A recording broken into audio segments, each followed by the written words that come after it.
Shalom Uvracha.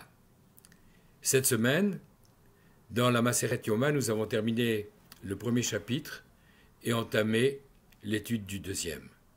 Cette semaine également, nous terminerons le troisième livre de la Torah, le livre de Vayikra, avec une double portion, Béar, Bechukotai, et dès l'après-midi, nous commencerons le quatrième livre de la Torah, le livre de Bamidbar, qui va nous conduire à la fête de Shavuot. L'actualité nous a rejoints avec les événements de Méron de la semaine dernière. Et effectivement, beaucoup de choses ont été dites. Et la meilleure chose à dire, c'est probablement Lecha Dumia Teila. Pour toi, c'est le science qui est la plus grande des louanges. Et le mieux, c'est de réfléchir en silence ou par allusion à ces événements sans essayer de rajouter du bruit au tumulte qu'il y a déjà eu.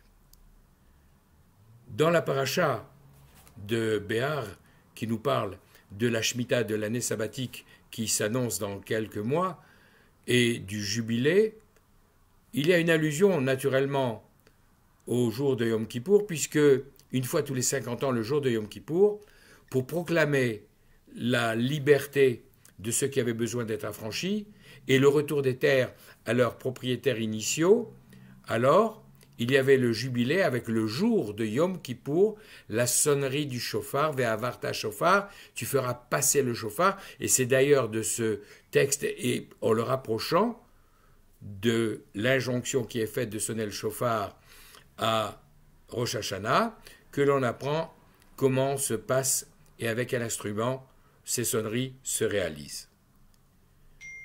Au-delà de ce premier point, il y a également un autre événement qui va arriver ce Shabbat.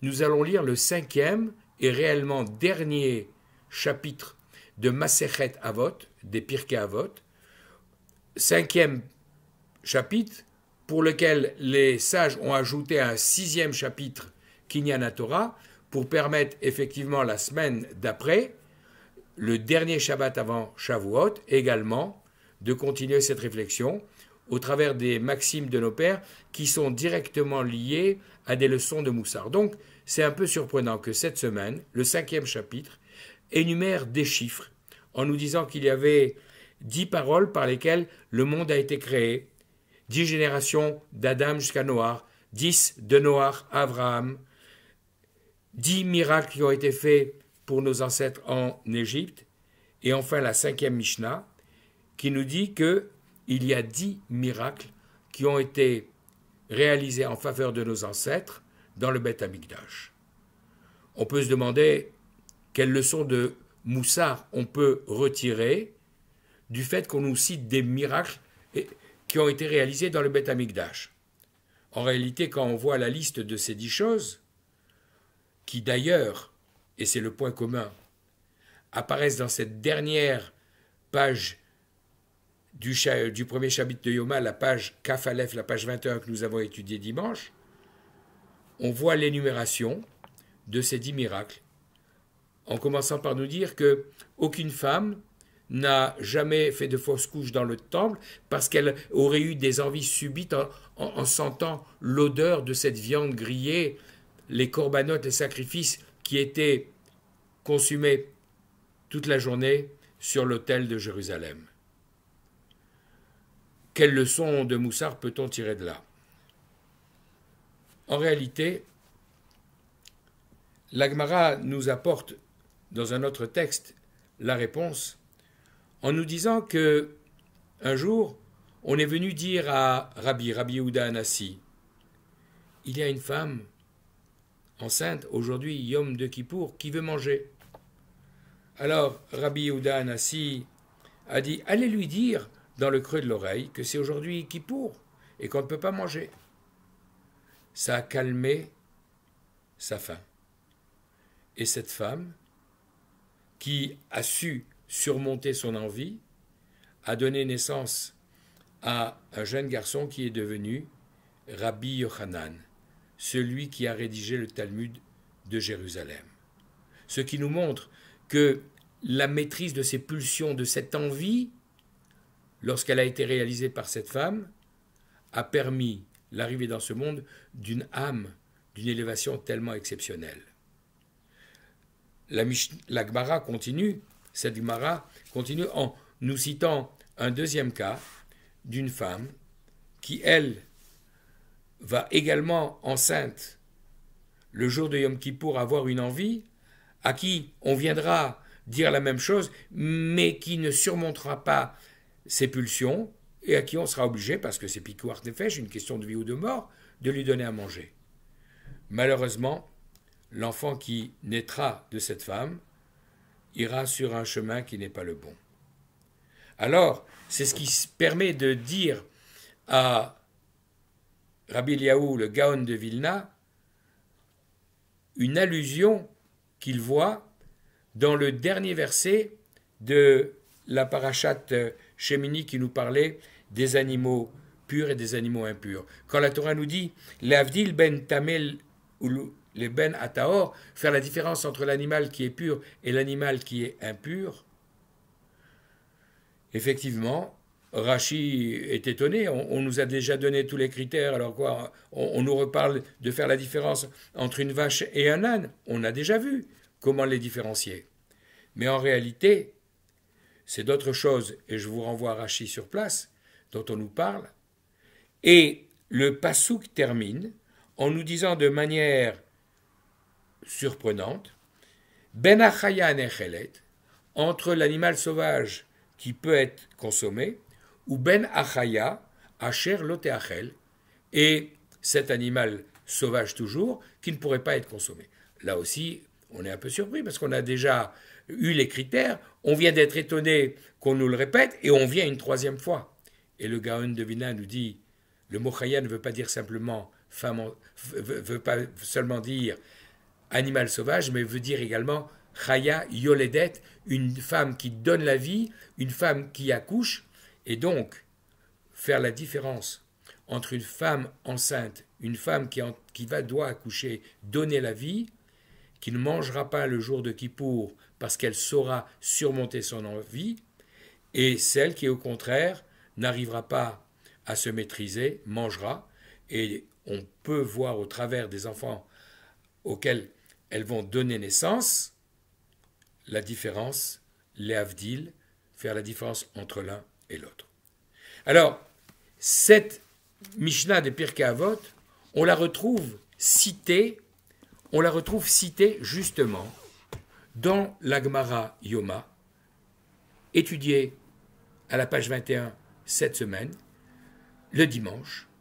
Et avant de la citer, comme par hasard, comme si le hasard existait, on commence par le 8e des 10 cas de la Mishnah, en nous disant que dans le Beth Amikdash, pour les fêtes, les Juifs étaient tellement nombreux à venir dans les fêtes de pèlerinage au Beth Amikdash, qu'y compris dans les 11 amot, les 5 mètres et demi qui se trouvaient au-delà du Kodesh HaKodashim, derrière sur l'esplanade, les gens se regroupaient là-bas.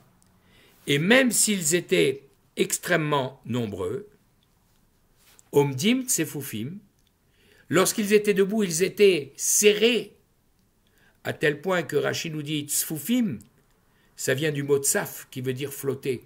Ils étaient tellement serrés que leurs pieds ne touchaient plus le sol et qu'ils étaient portés par la pression de ceux qui se trouvaient à côté d'eux. Et lorsque, le jour de Kippour, ils devaient se prosterner à chaque fois que, à 5 reprises, le Kohen Gadol prononçait le nom ineffable de Akadosh Baruch Hu, Mishtachavim Revachim. Ils se prosternaient en étant à l'aise, c'est-à-dire en ayant Arba Amot, 2 mètres de tous les côtés. Là, alors on ne comprend pas. Effectivement, c'est un miracle. Mais quand ils sont debout, ils sont serrés. Et quand ils se prosternent, ils sont au large, avec de l'espace entre l'un et l'autre. On apprend 2 choses. La première, c'est que si chacun campe sur ses positions, se tient bien droit, veut être moi, avec un ego surdimensionné, c'est Foufim. Alors il y a cohue. Il y a beaucoup de gens qui se bousculent au portillon. Il y a beaucoup de gens qui veulent être le chef ou le calife à la place du calife. Et là, il y a de la place pour personne. Par contre, si les gens savent se prosterner, savent se rabaisser, savent faire de la place à l'autre, alors au contraire, tout le monde se trouve au large. La deuxième leçon, c'est que le jour de Yom Kippour, lorsque les Juifs se prosternaient en entendant le nom divin, ils faisaient le vidouille. Ils récitaient la confession de leurs fautes. Et Akadosh Baruch Hu faisait ce miracle pour permettre qu'il y ait une distance suffisante entre l'un et l'autre pour que l'un n'entende pas la confession des fautes de l'autre. Même les jours de fête, lorsqu'ils étaient debout ou qu'ils avaient besoin de parler, il y avait ce même phénomène de distance, parce qu'à ce moment-là, les gens priaient, demandaient qui la parnassa, l'autre des enfants, l'autre la santé. Et même ces dossiers personnels, Akadosh Baruch Hu voulait que chacun puisse le faire en toute discrétion.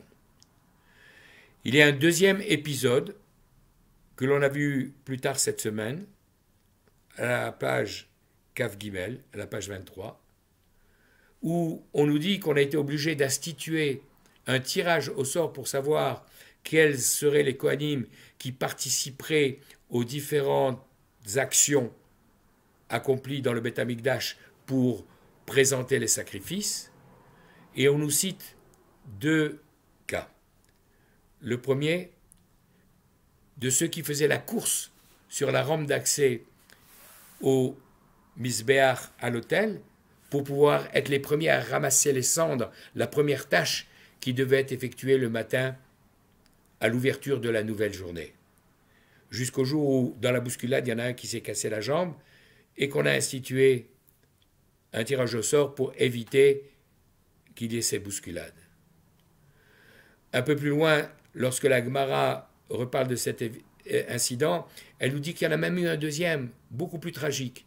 C'est que malgré l'organisation du tirage au sort, il a fallu, lorsqu'on a voulu limiter les risques aux 4 amotes finales, lorsqu'ils étaient en train de courir, il y en a un qui, voyant que son confrère allait le rattraper, a carrément sorti un couteau et lui a planté dans le cœur.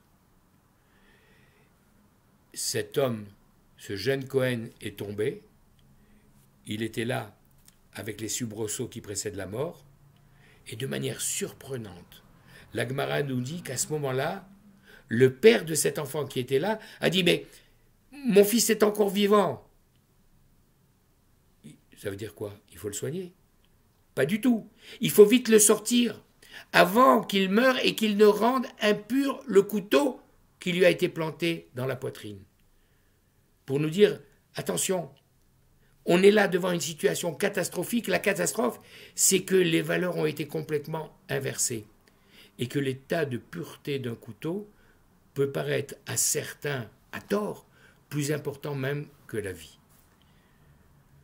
Je ne voudrais pas dire d'autre chose, simplement nous appeler, chacun d'entre nous, sans pointer un doigt accusateur vers qui que ce soit, parce que quand on le fait, un doigt vers l'autre, il y en a 3 qui sont tournés vers nous.